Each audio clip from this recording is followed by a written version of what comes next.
saved a lot of people, I think, by being able to stay on the road and avoid the neighborhoods. I think everyone was just kind of in disbelief of what had just happened.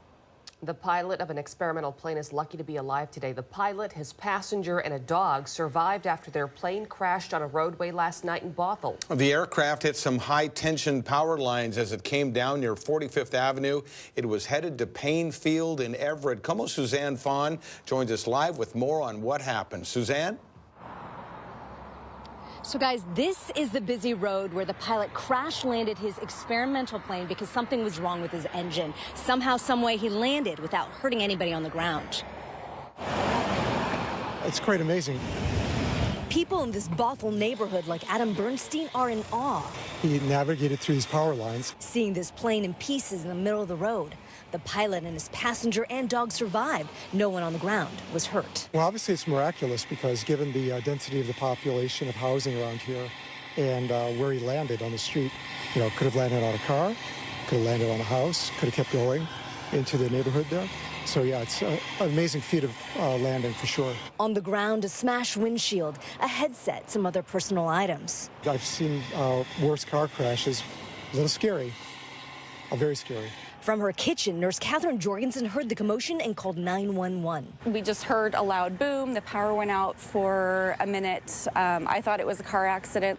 Jorgensen ran outside. The passenger was starting to climb out of the front windshield, so I helped pull the windshield off. In the rush to help out, I did vitals, I did inline stabilization, I assisted in backboarding. She still can't believe what she encountered, the crash landing of an experimental aircraft. I never thought I'd see this in my lifetime. Jorgensen and others say the pilot's quick thinking saved lives. His skills saved a lot of people, I think, by being able to stay on the road and avoid the neighborhoods. And Jorgen says the passenger was able to walk to the ambulance. Again, the passenger, the pilot, the dog all survived the crash with minor injuries. Aviation authorities are still looking into exactly what went wrong. Yeah, Holly, and that has been the story all morning long. Firefighters working to put out any new hot spots that appear and just making sure that they can keep the smoke under control. A lot of damage to be seen here this morning after nearly a dozen units were destroyed. Fire officials tell us that the building was fully occupied, and it's a miracle that no one was hurt. Check out what the scene looked like yesterday when our crews first arrived. It took 4 fire agencies to battle these flames, and crews from 29 units had to team up to put it out. Not only is there damage to the building, but nearly a dozen vehicles parked right outside are now destroyed. Neighbors say that this was a terrifying moment as they heard what sounded like a car tire exploding outside the building.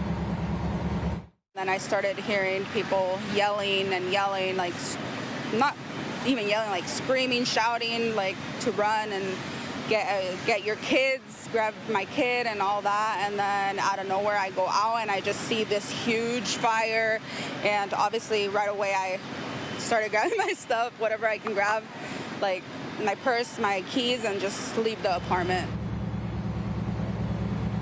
Such a scary experience. When we spoke with fire officials, they said that the fire did start outside. Right now, we do not know the exact cause of the fire, but again, at least 12 units had to be evacuated. We also know that the American Red Cross is assisting any of those families from those 12 units that were currently displaced and could not return home last night. So again, just making sure that they keep this all under control, and we'll bring you any updates as soon as we know more. And Hannah, fire officials tell you that the heat really played a role in this fire. Yeah, they say the heat matched with the dry temperatures made it spread very quickly, which made it really hard to fight. And they say that's something important for us to note as we head into some more hot summer days coming up.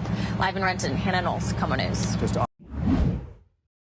Than 24 hours after his visit to southern New England, President Biden has tested positive for COVID-19. He is said to be experiencing mild symptoms and is being treated with Paxlovid. The president is fully vaccinated, and that includes 2 boosters. The president had close contact with many of our lawmakers during his visit to southern New England. NBC 10's Tamara Sakarzik joins us now live in the studio. And Tammy, you have an accounting of those close contacts.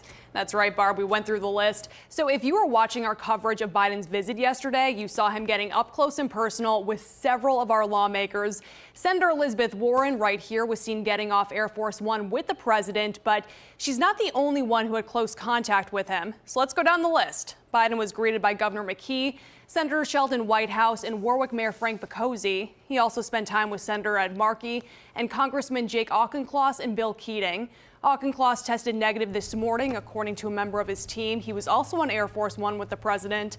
Mayor Bacozzi has also tested negative.